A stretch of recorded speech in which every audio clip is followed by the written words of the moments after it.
दोस्तों केरल में एक बहुत ही छोटा सा ऐसा भगवान मौजूद है जिसकी 4 हाथ हैं। वैसे तो नॉर्मली कृष्ण भगवान की 2 ही हाथ होती है, मगर यहाँ इस छोटा सा भगवान कृष्ण की 4 हाथ हैं। ऐसी विग्रह है जिसमें भगवान कृष्ण छोटे रूप में है बिल्कुल, मगर उनके 4 हाथ हैं। और ये कोई आम भगवान नहीं मेरे भाई, ये तो है बहुत ही छोटा सा, पर ये वो भगवान है जिसकी पूजा इनके माँ बाप यानी भगवान के माता पिता ने भी इसकी पूजा किए थे। मतलब भगवान के माता पिता ने भी इसकी पूजा की है।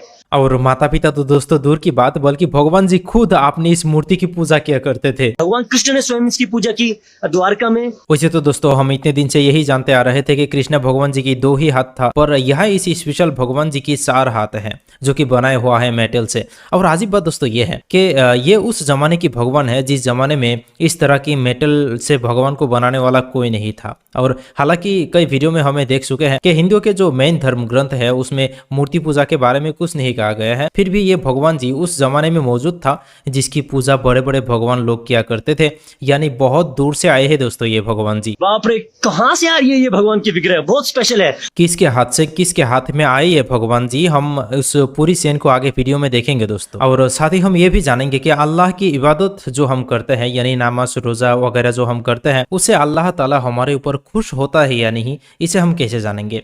इस सवाल को किया था मूसा अलैहिस्सलाम की कौम ने, जिसकी जवाब मूसा अलैहिस्सलाम ने अल्लाह ताला से पूछ कर दिया था कि अल्लाह अगर किसी की इबादत से राजी होता है तो हम उसे कैसे जान पाएंगे। एक मरतबा मूसा अलैहिस्सलाम की कौम ने मूसा अलैहिस्सलाम से कहा कि ए मूसा, तुम जब अपने अल्लाह से बात करो तो ये पता करना कि हमें ये कैसे पता चलेगा कि अल्लाह हमसे राज़ी है। और वीडियो में हम आगे कुछ ऐसी ऐसी बातों को भी जानेंगे जो कि हम सब के लिए बहुत ही फायदेमंद साबित होने वाला है, तो इसे आखिर तक जरूर देखने की कोशिश कीजिएगा मेरे भाई। चलिए देखते हैं। Hare Krishna, it's your boy a Atul Krishna. Well, आज मैं हूँ केरला में, और केरला में भी कहाँ, केरला में बहुत सारी जगह हैं। मैं हूँ गुरुवयूर कृष्णा। ये नाम सुन लो, रट लो और अपने दिमाग में बिठा लो। कहा हूँ मैं? गुरुवयूर कृष्णा।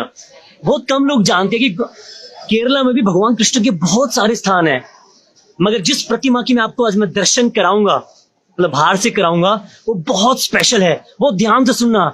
ये जो विग्रह है या ये जो मूर्ति है, ये स्वयं विष्णु जी ने ब्रह्मा जी को दी। ब्रह्मा जी ने आगे देवकी और वासुदेव को दी। मतलब भगवान के माता पिता ने भी इसकी पूजा की है। और फिर उन्होंने फिर देवकी और वासुदेव ने भगवान कृष्ण को दी। कृष्ण ने उद्धव को दी। उद्धव ने आगे किसको दी? बृहस्पति और वायु को दी। फिर परशुराम जी ने मिलके और भगवान शिव ने यही स्थान जहां पर मैं खड़ा हूं, गुरुवयूर, दिया था भगवान कृष्ण की विग्रह को या मूर्ति को स्थापन करने के लिए। ये इकलौती ऐसी विग्रह है जिसमें भगवान कृष्ण छोटे रूप में है बिल्कुल, मगर उनके 4 हाथ हैं। मेरे पीछे जो फोटो है वो ओरिजिनल डीडीज के दर्शन के हैं। अभी मंदिर भी चलेंगे, मगर मैं सोचा था कि आपको पहले बता दूं गुरुवयूर कृष्ण है कितने स्पेशल। तो आप समझ रहे हो, भगवान विष्णु, वासुदेव, देवकी, भगवान कृष्ण ने स्वयं इसकी पूजा की द्वारका में, और बृहस्पति और फिर वायु, उद्धव जी। बाप रे, कहाँ से आ रही है ये भगवान की विग्रह? बहुत स्पेशल है। तो गुरुवयूर कृष्ण की जय। पहले मैं आपको दर्शन कराता हूँ। ठीक है, हम भी दर्शन करते हैं। ये कैमरा फ्लिप हो जाए तो अच्छी बात है। I don't think my camera is flipping. Okay, हो गया। तो ये देखिए, ये एक फोटो है। इसमें देखो, ये भगवान कृष्ण की प्रतिमा है जिसमें 4 हाथ है। दो हाथ पीछे हैं और 2 हाथ, जैसे एक लड्डू पकड़ते हैं ना प्यार है छोटा बच्चा, तो एक हाथ में ऐसे पकड़ा हुआ है लड्डू और एक हाथ नीचे है। तो 4 हैंड्स, 4 हाथ है भगवान के, और इनको कहते हैं गुरुवयूर कृष्ण। बिल्कुल छोटी सी प्रतिमा जैसे राधा रमन जी की है, और ये विराजित है यहाँ पर। एक मरतबा मूसा अलैहिस्सलाम की कौम ने मूसा अलैहिस्सलाम से कहा कि ए मूसा, तुम जब अपने अल्लाह से बात करो तो ये पता करना कि हमें ये कैसे पता चलेगा कि अल्लाह हमसे राज़ी है। तो मूसा अलैहिस्सलाम ने कहा ठीक है, जब मैं तूर पहाड़ी पर जाऊंगा अल्लाह से बात होगी तो मालूम करूंगा, पूछूंगा अल्लाह से। मूसा अलैहिस्सलाम तूर पहाड़ी पर गए, अल्लाह से बात हुई। तो मूसा अलैहिस्सलाम ने अल्लाह से पूछा कि अल्लाह, मेरी कौम वाले ये पूछना चाहते हैं कि उन्हें कैसे पता चलेगा कि तू उनसे राज़ी है। तो अल्लाह रब्बुल इज़्ज़त ने इरशाद फरमाया कि वो अपने दिल से पूछें। अगर उनका दिल मेरे फ़ैसलों पर राज़ी हो, उनका दिल मेरी तरफ से भेजी जाने वाली चीज़ों से राज़ी हो, वो मुझसे राज़ी हो, तो समझ लो कि मैं भी उनसे राज़ी हूँ। और जब वो मेरे फ़ैसलों पर राज़ी ना हो, मेरी दी हुई चीज़ों पर राज़ी ना हो, और उनके दिल में मेरे लिए शिकायतें हों, उनके दिल में मेरे लिए शिकवे हों, तो समझ लो कि मैं उनसे राज़ी नहीं हूँ। आज हम और आप अपने दिल से पूछें। हर एक मुसलमान के दिल में अल्लाह के लिए शिकायत है, मेरी औलाद नहीं हो रही, मेरी मनपसंद की शादी नहीं हो रही है, मैं ये चीज़ इतने दिन से मांग रहा हूँ मुझे मिल नहीं रही है। हर एक के दिल में अल्लाह के लिए शिकायतें हैं, अल्लाह के लिए शिकवे। हमारे दिल अल्लाह के लिए राज़ी नहीं है। तो मेरे अज़ीज़ भाइयों और मेरी बहनों, इस दुनिया के अंदर हमें अल्लाह के फ़ैसलों पर राज़ी रहना चाहिए। अल्लाह कोई चीज़ नहीं दे रहा है तब भी राज़ी, और अल्लाह कोई चीज़ दे रहा है तब भी राज़ी। जब अल्लाह कोई चीज़ नहीं दे तो सब्र, और जब अल्लाह कोई चीज़ दे तो शुक्र। सब्र और शुक्र वाली ज़िंदगी हम अपनी ज़िंदगी बना लें तो हमारी आखिरत कामयाब हो जाएगी। ये दुनिया है, इसमें वो हमें मिलेगा जो अल्लाह चाहता है। ये जन्नत नहीं है, जब जन्नत में हम जाएंगे तो हमें वो सब मिलेगा जो हम चाहते हैं। आज अगर किसी की मनपसंद की शादी नहीं हो रही है तो वो परेशान होता है कि मुफ्ती साहब कोई अमल बताएं, कोई वजीफ़ा बताएं कि जिससे मैं जिसको चाहता हूँ वो मुझे मिल जाए। लड़कियाँ ये कह रही हैं कि मैं फ़लाँ लड़के से शादी करना चाहती हूँ, लड़के ये कह रहे हैं मैं फ़लाँ लड़की से शादी करना चाहता हूँ। किसी की कोई ख्वाहिश, किसी की कोई डिज़ायर, किसी की औलाद नहीं हो रही तो वो शिकायतें लिए बैठा है, किसी का जॉब नहीं लग रही तो वो शिकायतें लिए बैठा। अल्लाह के फ़ैसलों पर राज़ी रहना हम सब सीखें। आप यकीन माने, अगर आपकी मनपसंद की शादी नहीं हो रही है आप उस पर सब्र कर लें, और अल्लाह से दुआ ये ना करें कि वो मुझे मिल जाए।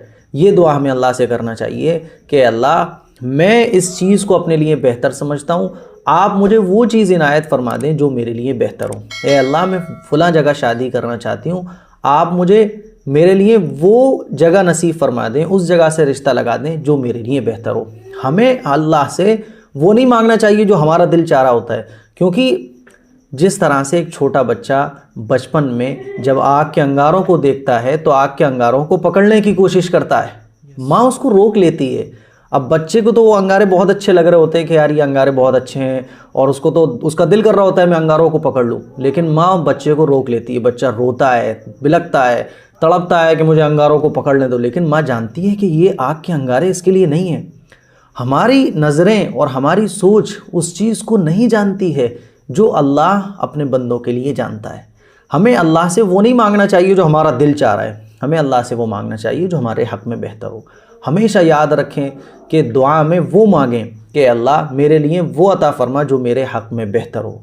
आपका मन कर रहा है कहीं से शादी करने का तो आप दुआ इस तरह नहीं करें कि अल्लाह मेरी वहाँ से शादी करवा दे। आप दुआ इस तरह से करें कि अल्लाह मेरे हक़ में अगर वो बेहतर हो तो मुझे इनायत फरमा, और अगर मेरे हक़ में बेहतर ना हो तो मुझे सब्र अता फरमा।